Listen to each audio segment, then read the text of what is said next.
Êtes-vous prêt à vous engager? Des bons coups au practice, c'est très bien. Les faire sur le parcours, c'est encore mieux.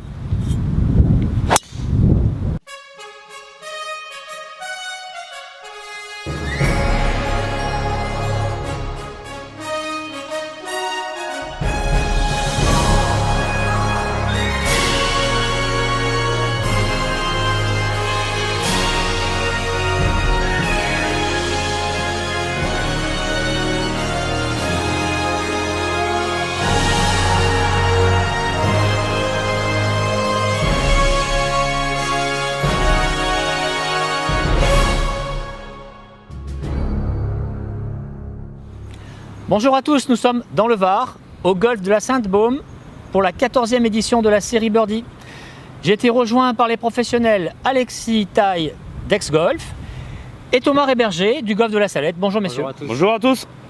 Un golf authentique, magnifique, très naturel. Les images aériennes que vous avez pu voir sont spectaculaires. Au programme de ce numéro, nous avons des scènes individuelles.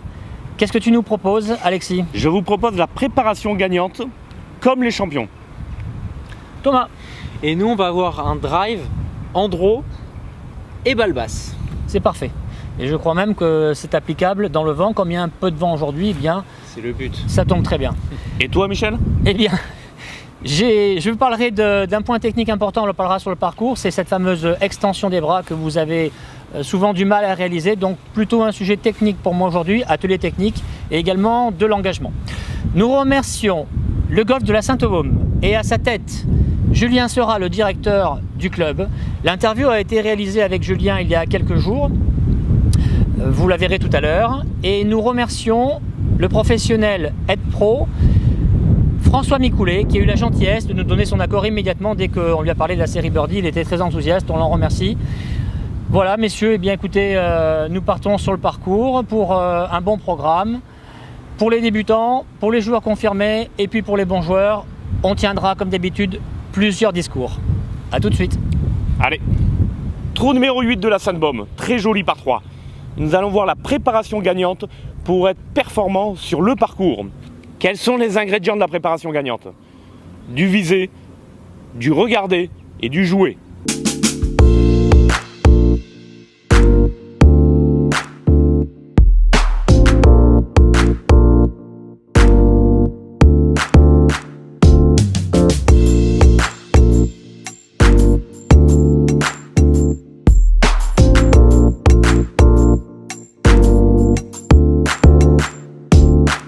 J'ai 166 mètres au drapeau avec un léger vent avec. J'ai choisi le fer 6.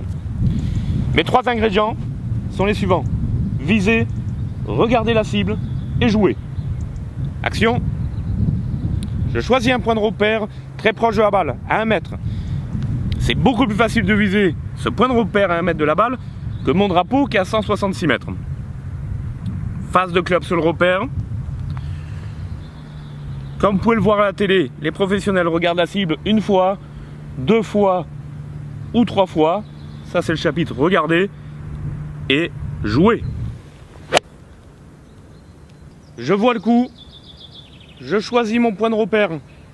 Bord droit de la brindille, 1,50 m devant moi. Là, je place ma face de club sur ce repère. Mon corps s'installe face au club. Coup d'œil, 1, 2 coups d'œil et jouer. Canon. Quelles sont les forces de la préparation gagnante? Une meilleure visée. En visant mon point de repère très proche de la balle, c'est beaucoup plus facile que viser ma cible lointaine et plus rassurant. Donc la visée. Et 2, je me mets dans un état concentré. Concentré, je laisse moins de place aux éléments extérieurs, aux parasites. Ça nous fait viser, point de repère, bord gauche brindille, j'y suis. Regarder ma cible 1 fois, 2 fois pour me connecter au jeu et jouer.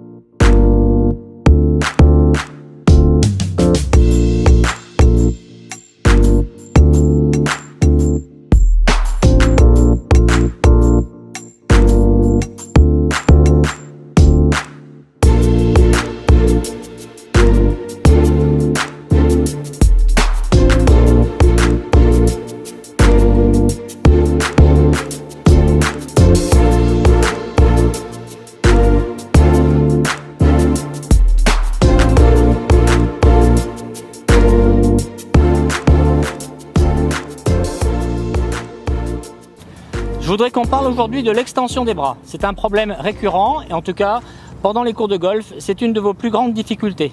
Souvent, vous n'arrivez pas à comprendre de quoi il s'agit. L'extension des bras ne se fait pas n'importe comment. Avant d'arriver à la réaliser, eh bien, il faut au moins comprendre comment on doit la réaliser. Je vois souvent certains joueurs sur le practice qui m'indiquent qu'ils doivent rechercher cette extension, mais ils ne peuvent pas l'obtenir. Ils ne peuvent pas l'obtenir pour une des raisons principales qui est la recherche de la vitesse. Lorsque vous allez tenter de mettre de la vitesse, vous allez mettre de la vitesse trop tôt. Vous savez qu'il faut aller loin, vous savez qu'il y a cette notion donc tout le temps présente en tête, cette intensité pour faire un beau coup de golf et donc l'accélération va être déclenchée beaucoup trop tôt. Ce qui fait qu'en conséquence, vous avez le plus de chances possible d'avoir ici un manque d'extension. Pourquoi ? Eh bien parce que lorsque vous déclenchez une accélération trop tôt, eh bien vous allez avoir des mains qui vont se rapprocher ici, trop près donc de votre jambe gauche. Le fait de rapprocher les mains ici, près de la jambe gauche, près de la hanche gauche, vous fait sortir ici votre coude. Alors comment faire? Je vous donne 2 clés pour avoir une bonne extension. La première clé que je vous propose, c'est de marquer une micro-pause en début de descente. C'est-à-dire vous êtes arrivé au sommet de la montée et vous allez ici temporiser. Vous allez ici marquer comme une micro-pause. Bien sûr, on ne va pas boire le thé. On ne va pas, ici, rester trop longtemps, sinon votre club va s'effondrer. Mais, je vous demande, une fois que vous arrivez ici, de ne pas repropulser de la vitesse, de ne pas réengager avec de la vitesse. Vous êtes ici et vous pensez gravité. Gravité, une petite gravité. Cette petite gravité va vous permettre de revenir ici, près de la hanche droite. Une fois que vous êtes ici, près de la hanche droite, vous avez déjà fait une bonne partie du travail. Ça ne suffit pas, mais au moins vous êtes à 50% de la correction. Alors vous pourriez me dire, oui mais Michel, avec quoi on descend? Est-ce qu'on fait une reprise d'appui sur la jambe gauche? Est-ce qu'on tourne les hanches? Est-ce qu'on lance le bas du corps? Est-ce qu'on tourne les épaules? Vous pouvez me dire tout ce que vous voulez. En fait, ce sont des sensations. La réalité, pour que ce soit pratique pour vous et que pour que vous ayez un succès immédiat, déclenchez bras d'abord. Déclenchez toujours bras d'abord. Premièrement, je vous montre, regardez bien. Je fais ma montée et je déclenche, regardez bien. Bras d'abord. Je ne tourne pas ici le haut du corps. Bras d'abord. Lorsque mes bras arrivent à la hauteur de mes hanches, à ce moment-là, je tourne. C'est une sensation. Eh bien oui, moi aussi je vous donne ma sensation. Mais ce n'est pas une sensation juste à titre personnel. C'est une sensation que je propose à mes élèves et à tous les joueurs qui sont devant moi dans les cours, pendant les entraînements. Cette sensation leur convient. Pourquoi? Parce qu'elle met de l'ordre dans leur tête. En premier, je fais mes bras d'abord. Lorsque vous allez voir après votre swing en vidéo, vous risquez de voir quelque chose de différent. Faites attention, ce que vous allez voir en vidéo n'est pas forcément ce que vous ressentez. Il faut bien comprendre ce point. Lorsque je suis ici et que je fais ma descente, en réalité, je vais me retrouver avec évidemment l'ensemble du corps qui aura bougé, car tout bouge en même temps. Et je vais me retrouver même avec cette position ici, vous voyez, où je vais avoir effacé mes hanches, soulevé mon talon droit et me retrouver comme ceci à l'impact. C'est-à-dire que je me retrouve en fait dans cette position. C'est vrai, mais c'est pas ce que je ressens. Bras d'abord, vous pensez bras d'abord. Une fois que je suis ici, bras d'abord. Et en faisant bras d'abord, vous dirigez vos bras et le club dans le bon plan. Puisque en descendant ici, vous êtes dans le plan intérieur qui va vous permettre d'avoir de l'extension. Si vous ratez le plan intérieur, vous allez passer sur un plan trop direct. Ce plan trop direct qui vous empêchera systématiquement d'avoir de l'extension. Donc les 2 paramètres qui m'empêchent de revenir dans le bon plan intérieur près de ma poche droite, eh bien c'est ce désir de mettre de la vitesse trop tôt. Et le deuxième point, c'est de viser la balle. On ne vise pas la balle au golf. Si je vise ma balle au golf, regardez, mes mains repartent vers la balle. Et mes mains doivent partir ici, vers l'intérieur. Alors, est-ce un geste naturel ou pas? Je ne pense pas. Je pense que ce qui est naturel, c'est plutôt d'envoyer les mains vers la balle. Ce qui n'est pas naturel, mais ce qui est construit, ce qui est appris, en tout cas, c'est d'arriver d'abord à placer ici son bras, puis après, en tournant, effectivement, les choses vont revenir un peu plus naturelles. Mais cette séquence-là est une séquence construite. Si, dans le swing de golf, lorsque je démarre, ici, j'ai le bras qui s'allonge, qui n'est pas tendu, mais qui s'allonge, et qu'ici, je n'ai pas de bras allongé, on ne démarre pas comme ça un swing de golf. Forcément, de l'autre côté, ne cherchez pas à faire ça, ça ne va pas marcher. Vous devez apprendre à faire fonctionner le bras gauche, car le bras droit, généralement, vous savez tous le faire fonctionner. Lorsqu'on vous observe sur le practice, il y a toujours un ou deux golfeurs, quand on se retourne, qui font voyez, l'amélioration de l'extension en tendant le bras comme ceci. Mais si vous tendez le bras comme ceci, vous ne faites pas la bonne extension. Vous allez même faire du slice. Lorsqu'on vous demande de jouer qu'avec votre bras droit, ben, généralement, là, vous savez le faire fonctionner. Rares sont les personnes qui font ça. Normalement, la plupart des gens, 9 fois sur 10 font ça. 1 fois sur 10 vont faire ça. Mais une fois qu'ils ont bien appris, ils font ça. Dans l'autre côté, lorsque c'est le bras gauche qui joue, ils vont tous nous faire ça. Alors que de l'autre côté, c'est ça. Quand vous demandez à un bon joueur de faire fonctionner que son bras gauche, généralement, il fait ça. À moins vraiment d'une recherche de relâchement plus pour se détendre. Mais dès que vous leur parlez golf, allez-y, faites juste le bras gauche, ben, ils font ça. Donc on voit bien qu'il n'y a pas l'extension. Parfois, ben, vous arrivez à faire des bons swings avec la bonne extension, mais finalement, elle est faite par défaut parce que c'est le bras droit qui va ici retenir le club et qui va faire que cette position ici ne sera pas allongée complètement. Alors, comment on fait? Bien, dans un premier temps, je vous conseille de faire deux exercices. Le premier exercice, vous prenez un club plutôt un fer 8. Là, je vais garder mon drive Cobra avec moi, mais vous prenez plutôt un petit fer en dessous de fer 7. Et puis vous faites des mouvements de golf comme ceci en retenant ici le bras gauche.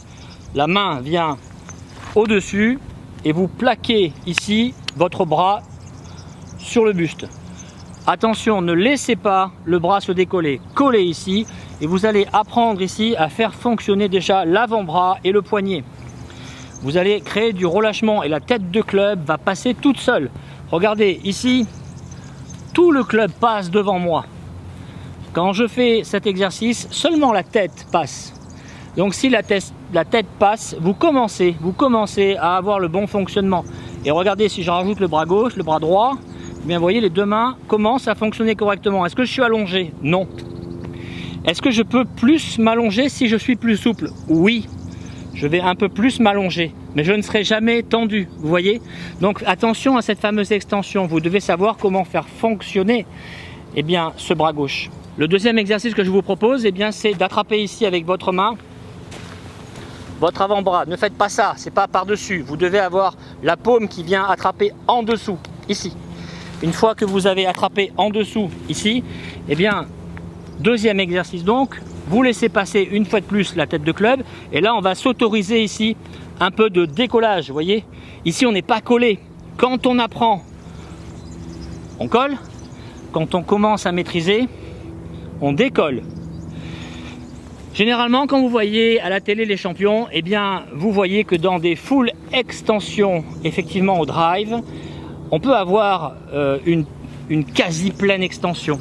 Ce sont des gens qui sont très expérimentés, mais même avec une pleine extension, le bras, si je peux m'exprimer ainsi, s'est vrillé correctement, de la bonne manière. Il n'y a jamais eu d'extension comme ceci, vous ne voyez pas un pro faire ça. Le bras prend ici la bonne vrille. Il est allongé, mais il n'est pas tendu. Attention à cette extension. Si maintenant vous faites à la fois le placement ici de vos bras vers la poche droite, puis vous apprenez à faire fonctionner correctement ici votre bras gauche, vous allez voir que vous allez nettement améliorer ce passage et cette extension. Je préfère vous parler plutôt de dégagement. Je préfère vous parler plutôt de bon fonctionnement du côté gauche, de bon placement du club. 1, je me suis placé ici vers l'intérieur. 2, ici, je libère correctement parce que j'ai appris à faire fonctionner mon bras gauche. Donc je suis plutôt sur du dégagement vers l'avant. Je suis plutôt sur du bon fonctionnement du côté gauche. Mais je ne suis pas juste dans une recherche d'extension que je ne maîtrise pas. Je vais proposer maintenant à Alexis, il ne le sait pas encore, mais de venir avec moi. Et je vais vous montrer comment je l'enseigne lorsque je suis avec un élève. Là, c'est un bon joueur.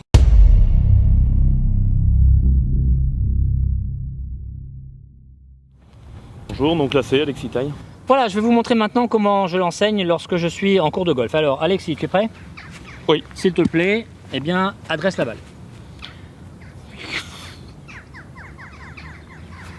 Très bien. Donc là, au début, je vais te faire cadeau du backswing. Tu me fais, s'il te plaît, le backswing normal.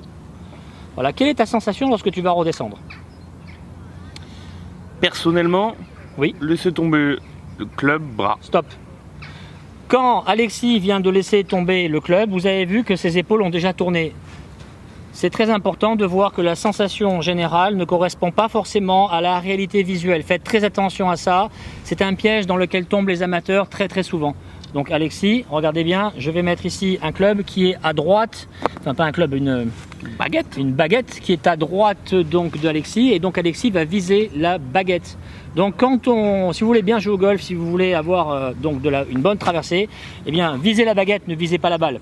Si Alexis visait la balle, eh bien ses mains partiraient, regardez, devant. On exagère un petit peu, on partirait devant. Et là, regardez ici, ça rentre ici à l'intérieur, et là vous coupez la balle. Vous cumulez ça à une vitesse excessive et vous êtes cuit. On se remet en position, Alexis. Donc en position, bras, stop. Et là, regardez, descend sans me toucher, Alexis. Voilà. S'il ne me touche pas, c'est qu'il est dans le bon plan. Bien ça. Eh oui. Une fois que tu es dans ce bon plan, maintenant, vas-y, bras d'abord, boum. Et maintenant, effectivement, tout tourne. Donc là, tu passes. Et quand Alexis passe, il est arrivé square à l'impact et ses mains se déplient. Ses mains se déplient, le bras s'allonge, mais ici, il n'est pas complètement allongé. Ici, tu n'es pas complètement tendu. Tu es plus allongé dans ce sens. À droite. Bon, très bien. Sensation? Sensation, oui, bien sûr. Quand je suis là, Oui. c'est plus que de la libération. C'est plus que de la libération. Très bien. Alors, on se met en position maintenant. Et on va se tourner face à nos amis qui nous regardent. Et on va se mettre avec le club en l'air. Regardez bien. Deuxième point important, la traversée, elle a été exécutée. Lorsque je me mets ici, ne faites surtout pas ça. Regardez bien, ne faites surtout pas ça. Ne vrillez pas vos mains pour fermer la face de club. Les bras ne fonctionnent pas comme ça. Si vous faites ça, c'est la ruine de votre golf. On se remet en position. Et pour les curieux, là, qu'est-ce qui se passe, Mich, aussi fait ça. On va à gauche, la balle ne vole plus, elle reste basse. Oh, d'accord. D'accord. Des fois, et si elle décolle, c'est miracle. Regardez bien, ça va fonctionner comme ceci. Donc là, vous avez le poignet droit qui se déplie. Vous mettez la claque. Vous mettez la claque. En mettant la claque, vous êtes dans le bon fonctionnement. Ne vrillez pas la paume de la main droite vers le sol, pour les droitiers bien sûr. Laissez ici la claque se passer. Donc ici, on se remet en position, s'il te plaît, mon cher Alexis. Là? Oui, si tu veux. Donc, en premier, le setup, évidemment. On démarre dans le backswing. Tu ne me touches pas, bras d'abord. Voilà, et maintenant, attention, tu as la face de club un tout petit peu fermée. Assurez-vous d'être bien square ici, d'accord? Et maintenant, tu déplies. Tu déplies, attention, à ce moment-là du swing, la face n'est toujours pas fermée. La face est square. Or, si ici, tu as tenté de vriller tes bras, eh bien, la face va être complètement fermée à ce moment-là. Et là, c'est la catastrophe. C'est pour ça que des fois, je rate des comptes. Oui, bon, toi, tu rates pas souvent. Voilà, donc, vous avez vu avec Alexis, bras d'abord. Et ensuite, le fonctionnement a été quand même assez automatisé ici avec le bras gauche. Apprenez à faire fonctionner le bras droit et le bras gauche et vous aurez des bonnes traversées. Alors, on regarde de ce point de vue-là. Alexis, backswing. Yes. Descente. Voilà, sans passer devant. Vous voyez bien que ça a déjà un peu tourné, mais le plus important pour Alexis a été de passer par les pieds. Ensuite, ici, on va libérer. Et quand on va libérer, on va passer comme ceci. Et non pas, regardez bien, comme cela. On ne va pas vriller les mains vers le sol, c'est catastrophe. On vient ici et on libère comme ceci sans fermer la face de club. Et là, ici, on a effectivement le bras qui s'allonge. Et ici, on a effectivement le décollement prévu. Mais si on regarde bien, le bras n'est pas tendu. Il est allongé, mais il n'est pas tendu. On a quand même une toute petite pliure. Évidemment, plus le club va être long, plus le joueur sera souple, plus ici on va pousser à l'extrême, mais il ne sera jamais de manière définitivement tendue. Donc attention à la manière dont vous travaillez cette extension, qui est plutôt donc un engagement vers l'avant et un bon fonctionnement. je dégage vers l'avant, mais je ne cherche pas l'extension. Voilà, on joue sur les mots, mais en pédagogie, on peut le faire. Merci. C'est bon?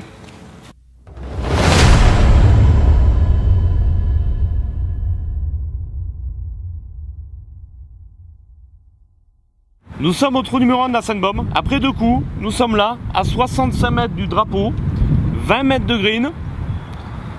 Un green en descente et un vent gauche-droite descente. De plus, des arbres qui demandent une bonne sortie de balle initiale.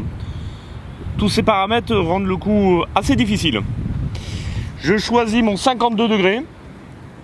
Pour la faire tomber, j'aimerais la faire tomber 5 mètres dans le green. Et donc la laisser rouler sur 10-15 mètres. Je vais pas être trop gourmand, le drapeau étant au fond. Si je la mets au drapeau, je suis très content, mais si je suis 2, 3, 4, 5 mètres court, dans ma stratégie, ça me plaît aussi.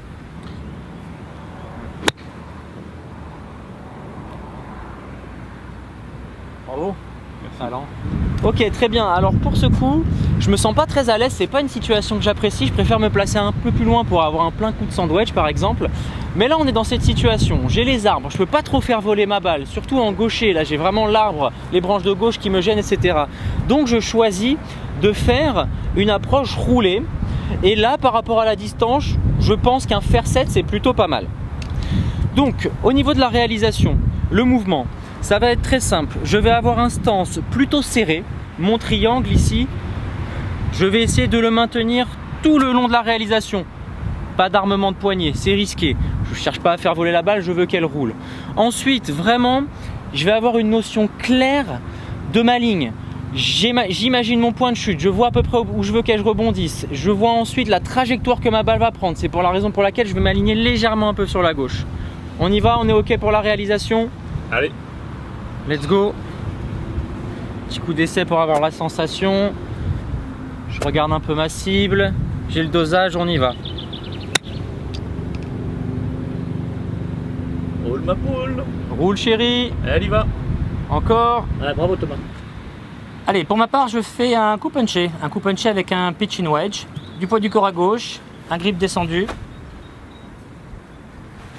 Une montée dans l'axe. Un finish bas. Avec une phase de club qui ne se referme pas. C'est-à-dire que je vais garder comme repère le dos de la main gauche. Je le laisse plutôt vers le ciel. Je ne le laisse pas aller vers le sol. Et ensuite, l'exécution. La phase de club est bien sur la ligne. Et je vais chercher le drapeau. Bien joué ça. Oui, bonne ça.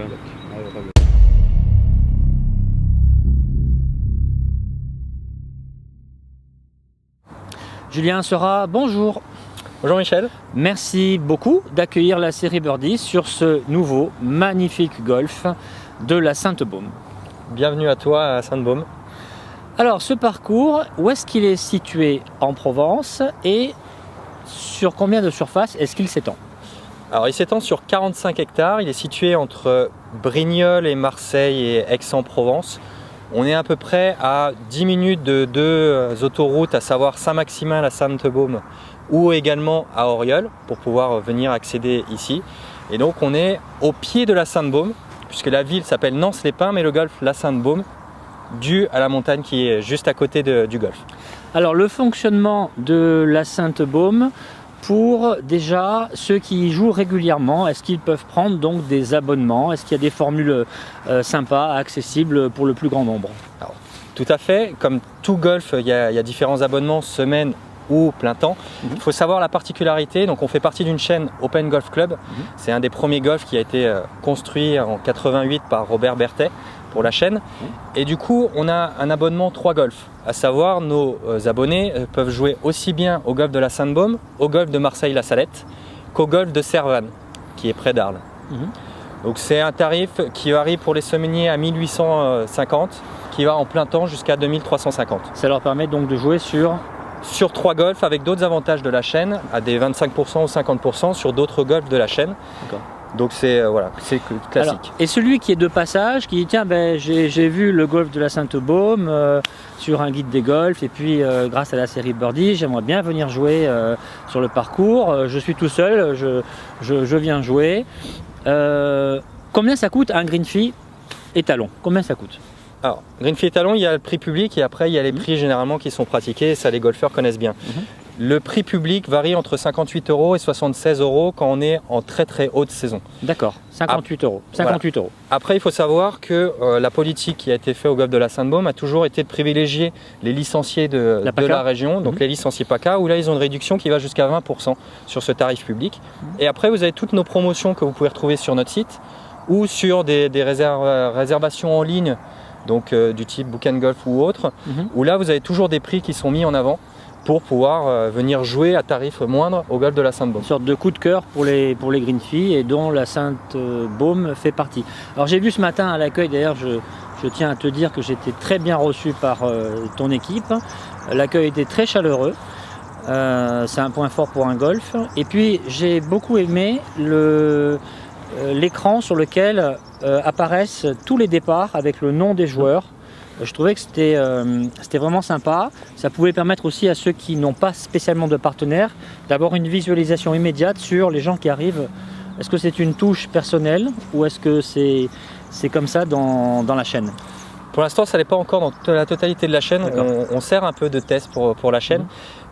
On va aller même encore plus loin. Donc déjà, je te remercie pour l'accueil. Et heureusement que notre accueil est aussi chaleureux. C'est ce qu'on essaye de mettre en avant, que chaque client est privilégié. On a un contact direct avec nos clients. Comme tu l'as vu, cet écran permet d'avoir vos départs, donc du coup les gens voient tout de suite à quelle heure ils doivent jouer et avec qui, mais également ils servent de réservation, que ce soit pour nos abonnés qui en 2 clics, puisque c'est un écran tactile plus, se réserver et même se rajouter dans des parties d'amis, ce qui est pas ailleurs, donc on voit tout de suite où sont nos amis et on peut jouer, mais même des clients extérieurs, puisque la base de données, à partir du moment où on a des informations et notamment le numéro de licence, les gens, grâce à leur licence qui scannent, peuvent réserver sur cette base. La première volonté évidemment c'est l'entretien du parcours qui a toujours été une force à la Sainte-Baume de proposer le plus beau parcours possible, que ce soit les fairways qui sont plutôt réputés ou le travail qui est fait au quotidien sur les greens. Mais on est parti encore plus loin. Quand vous venez sur un golf, vous venez pas que jouer au golf. Vous venez pour vous détendre, être avec vos amis en milieu naturel, donc voir des arbres, voir des fleurs. Et du coup, oui, on a mis ce paquet-là pour que, quel que soit l'endroit sur le golf, on ait des spots avec des fleurs visibles de couleurs, et que vous vous sentiez en pleine nature. On est dans l'arrière-pays varois, les gens viennent dans la campagne chercher également ça.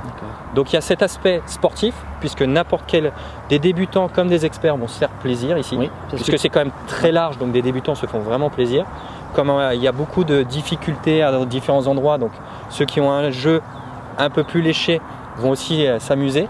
Mais également tout le monde peut se faire plaisir avec ce voyage. Et puis beaucoup de notre cher public senior qui aime bien les parcours pas trop accidentés. Eh bien, tu m'as indiqué qu'il n'y avait jamais de voiture prise ici par les seniors. Ce qui veut dire qu'ils ont un confort de jeu et ils ont à peine, je crois, deux petites montées de 40 mètres à peine. Sinon, l'ensemble du parcours, on pourrait le qualifier de très légèrement vallonné à peine, mais c'est plutôt, ça ressemble vraiment à de la plaine et du tout petit vallon. Voilà, si je peux m'exprimer ainsi. Ouais, non, mais c'est exactement sous ton contrôle. Non, c'est exactement ça. Depuis 4 ans, Julien est donc directeur de ce magnifique club, mais Julien est d'origine d'où? Je viens de plus au nord, je viens de Bourgogne exactement. J'ai un peu voyagé à droite à gauche. À la base, je venais même d'Haute-Savoie, à côté d'un golf, parce que mon père a été greenkeeper.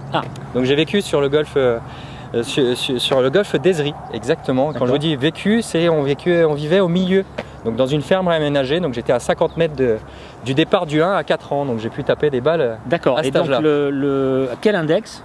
J'ai que 18 parce que j'ai pas beaucoup mal joué. On s'amuse plus à 18 que quand on est 0. Quand on est 0, on n'a plus droit à l'erreur. On est d'accord. Quand on est 40, on galère un peu trop techniquement. Donc finalement, les golfeurs entre 15 et 25 d'index sont peut-être ceux qui s'amusent le plus au golf. Donc dans le golf depuis petit, ce qui a dû te donner aussi un coup d'œil pour ton métier maintenant, ça a dû te servir. Et puis, je voulais te poser une question qui est un peu différente. Donc, est-ce que tu préfères les vins de Bourgogne ou les vins de Provence? Parce qu'en Bourgogne, on dit que ce sont, avec les vins de Bordeaux, les meilleurs vins du monde. Malheureusement, je vais pas me faire beaucoup d'amis autour de moi, mais non, je reste fidèle à ma région et je pourrais même pas dire avec les vins de Bordeaux, je reste que Bourgogne, que ce soit blanc ou rouge. Non, j'ai été bercé à ça. Julien Seurat, merci infiniment. Merci beaucoup. Et puis on continue notre tournage sur le parcours. Merci à tous. Merci.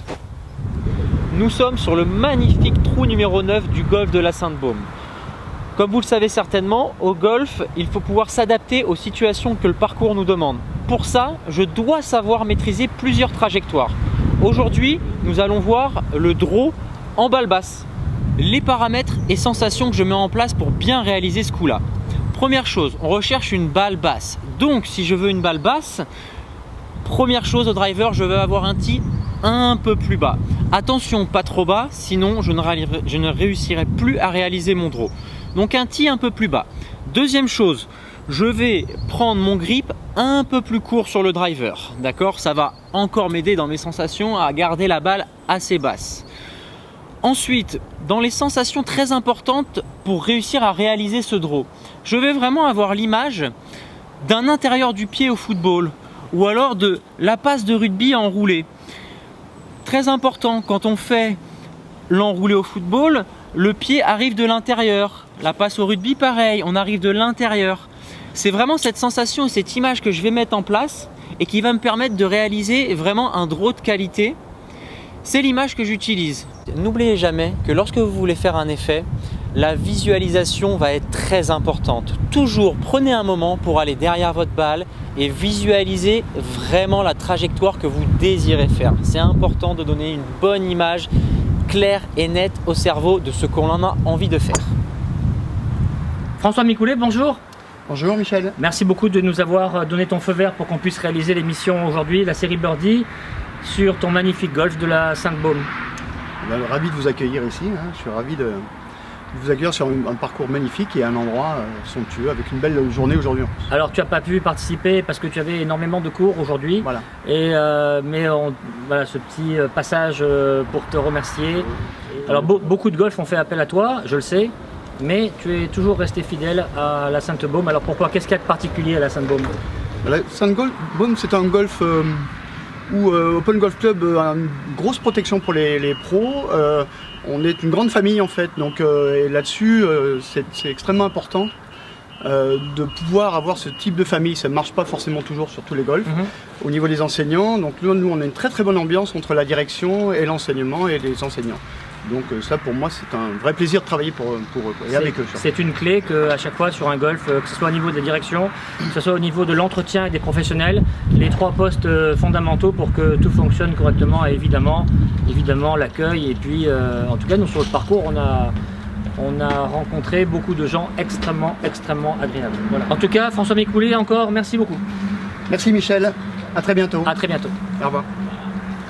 Nous sommes sur le trou numéro 1 de la Sainte-Baume et nous venons de rater à droite, tous les trois, comme par hasard. On s'aime beaucoup. Alors nous avons 8 mètres pour atteindre le green et puis 10 mètres de roulement avec un green qui aime bien nous emporter nos balles vers l'arrière. Donc on a les pieds sur les freins, mais il faut quand même faire un tout petit bout de chemin. Donc on va viser chacun à notre manière le green. J'ai pour ma part un sandwich 56 degrés, voilà comment je m'y prends. Le terrain est irrégulier, je vais laisser la balle là où elle se trouve. Je suis donc en contrebas, j'ai les pieds un tout petit peu en dessous, donc je pense immédiatement à réduire la distance sur mon grip. C'est-à-dire je descends mes mains. Et puis ça suffit pas, je fais un test. C'est-à-dire je suis ici et je teste pour voir si j'ai suffisamment descendu les mains. Ah, là le passage me plaît, ça me convient, très bien. Après je me cale le regard sur la situation que j'ai reconnue au préalable. Et puis c'est parti, j'entretiens mes gestes de manière à les laisser tout le temps disponibles. Je vais mettre ma face de club très légèrement, on va dire 2 mètres à gauche de la ligne du drapeau. Je m'applique ici, au niveau de ma position, toujours des petits mouvements pour ne pas me bloquer. Et je vais jouer franchement en accompagnant sur la partie gauche. Voilà, un coup sécurisé. Merci Mich. Pour ma part, je choisis le 52 degrés, mon sandwich plus fermé.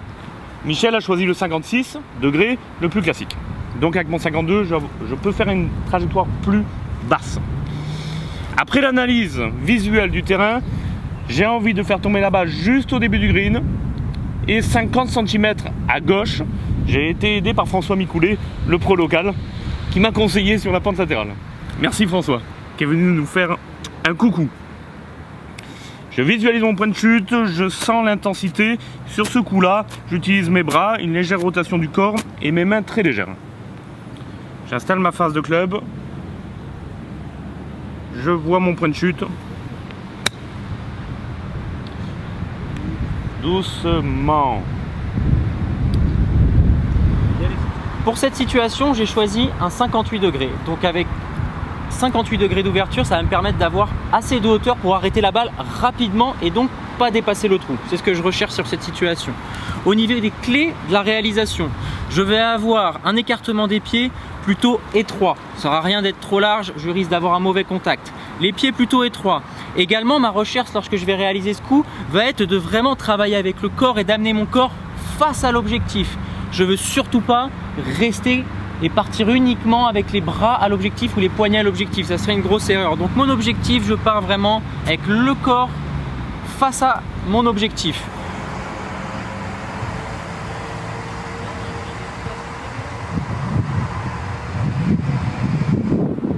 Alors Alexis, est-ce que tu peux un peu nous dire quels sont les critères qui t'ont permis de réussir Bien cette sûr. approche somptueusement? Ben, j'en ai fait beaucoup. Quand j'étais petit, j'en ai fait beaucoup. Aujourd'hui, mon métier, c'est transmettre le golf. Donc je m'entraîne par phase, je fais des séances d'entraînement. Mais dans mon historique de joueur amateur et un petit peu professionnel, je me suis beaucoup entraîné au petit jeu et j'ai développé ma technique, mes sensations, mon toucher, mon dosage. Grâce à ça, je connais encore mes trajectoires de balle. J'arrive sur une situation comme celle-là, j'arrive en quelques secondes à prendre les infos et à voir le coup et à savoir que ça répond à la situation. Après, le réussir demande de l'entraînement. Donc beaucoup de répétitions, j'imagine. Donc ma réponse, c'est de l'entraînement avec des bases justes. Je trouve important de mettre éventuellement un petit mot-clé juste avant de taper la balle. Ça peut Lequel? être pas mal. Par exemple, un mot-clé, c'est Beauté. vas-y, envoie, tourne. Vraiment un petit mot Ouais. qui nous fait aller de l'avant Ça enclenche. et qui nous remet Ça pas enclenche. plutôt en arrière. Je te rejoins Toujours là-dessus, avant. mais il me semble, beaucoup de joueurs de haut niveau s'appuient souvent sur un mot-clé Ouais. pour les engager et pour faire abstraction des parasites. Complètement. Je dis pas que c'est obligatoire le mot-clé, mais c'est un des outils pour positionner l'esprit. Complètement. Et ça me rappelle un magnifique souvenir, justement Lequel? quand Michel m'entraînait, Ouais. où il me disait n'importe qui peut avoir un hélicoptère qui s'écrase, toi tu joues ton coup, Ah bon? t'es présent. Et c'est vrai que moi dès qu'il y avait un petit bruit ça me gênait. Et grâce à Michel qui m'a vraiment donné plusieurs techniques etc, c'est vrai que maintenant c'est malheureux pour le pilote mais un hélicoptère peut s'écraser à côté de moi, je reste concentré sur mon coup.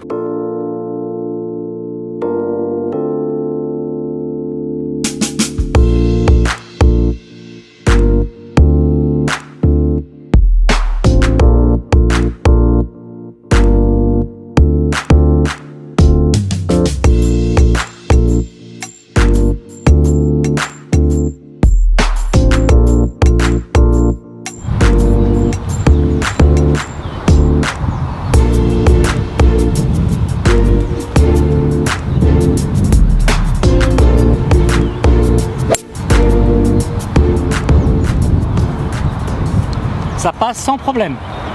Le passage de l'eau, un moment clé pour beaucoup d'entre vous. Alors ce passage de l'eau, pourquoi est-ce qu'il pose une difficulté? Eh bien parce que vous avez certainement une expérience de balles qui sont parties dans l'eau et après vous avez gardé ça en mémoire et chaque fois que vous voyez l'eau, eh bien les mêmes problèmes reviennent. Il faut arriver à résoudre ce problème par la technique. Déjà il faut arriver à comprendre que si vous vous engagez, si le bras ici reste bas, eh bien vous obtiendrez un bon contact. Lorsque ce bras ici remonte, parce que vous tentez d'aider le club à soulever la balle, eh bien dans la zone d'impact, malheureusement, le club ici va remonter beaucoup trop tôt et vous n'arriverez pas à franchir l'eau. Donc la première des choses, c'est d'arriver à maintenir le bras droit bas. Si le bras droit est bas, eh bien le contact sera meilleur. Au niveau technique, focalisez sur le bras droit. Et ensuite, pour le garder bas, eh bien regardez, si je reste ici, bloqué en arrière, par appréhension, le bras remonte. Si je m'engage, le bras reste en bas. Donc dès que vous voyez de l'eau, pensez à vous engager. Allez-y. De toute manière, la peur n'évite pas le danger. Si vous vous engagez, c'est ce que j'arrête pas de dire à mes élèves. De toute manière, la balle va partir. Si vous vous engagez, vous avez une chance que ça marche. Ça peut ne pas marcher, mais vous avez au moins une chance que ça marche. Par contre, si vous ne vous engagez pas, là, vous êtes certain que ça ne va pas marcher. Merci à tous de nous avoir suivis pour le 14e épisode de la série Birdie au golf de la Sainte-Baume dans le Var. La Sainte-Baume, derrière nous, Thomas. Pas mal, hein. Magnifique. On va aller faire quelques trous maintenant, tous les deux. Hein. Ah bah j'espère bien. Après une dure journée de pédagogie, on espère que le programme vous a convenu. La série Birdie, évidemment, remercie le golf de la Sainte-Baume, Julien Seurat, le directeur du club, et François Micoulet, le head pro, qui avait beaucoup de travail aujourd'hui, qui n'a pas pu nous rejoindre. Alexis Taille, lui, est reparti sur Aix-en-Provence. Voilà, donc on termine en douceur. Voilà. Les prochains numéros auront lieu à Paris. Nous partons à Paris, nous allons tourner sur 3 golfs à Paris. Donc le mois prochain, la série Birdie s'exporte. On va voir si les Parisiens ont une aussi belle météo que nous, Thomas. Hein, je leur souhaite bonne chance. voilà, c'est pas facile. On va essayer. Espérons que nous allons tomber dans une bonne semaine à Paris. En tout cas, plein de surprises. Et donc, hop, on dit rien. Vous allez patienter les prochains numéros. Alors, ces prochains numéros, si vous ne voulez pas les rater, eh bien, abonnez-vous à YouTube. C'est le moyen le plus efficace parce que sur les emails, évidemment, vous nous avez transmis beaucoup d'emails. Ça part dans les spams, c'est pas à jour, vous changez vos mails. C'est toujours un peu compliqué. Donc, le plus facile, si vous voulez rester connecté à la série Birdie, prenez l'abonnement sur YouTube et si vous avez été content, si ça vous a plu, vous mettez un petit pouce bleu et vous lâchez un petit commentaire. Ça sera toujours sympa, ça nous fait plaisir. Voilà, c'est notre carburant à nous, Thomas. Hein. Ah bah oui. La motivation, voilà. Faire plaisir aux gens, c'est ce qui nous motive le plus. Merci à tous pour vos mots, pour vos encouragements. Vous êtes de plus en plus nombreux à regarder la série. Eh bien, on continue, l'aventure continue. Merci encore au Golf de la Sainte-Baume, à tous les partenaires et également aussi à Golf Méditerranée qui est jamais bien loin. Et nous ferons bientôt à Cannes un événement sympathique. Nous allons faire une conférence le 12 mai à Cannes, sur le port de Cannes. Pour tout renseignement, n'hésitez pas à me contacter par la page Facebook. Thomas, j'espère qu'on n'a oublié personne, sinon je vais me faire tirer les oreilles. Voilà, en tout cas, merci à tous, c'est que du bonheur et à bientôt pour les prochains numéros. À bientôt.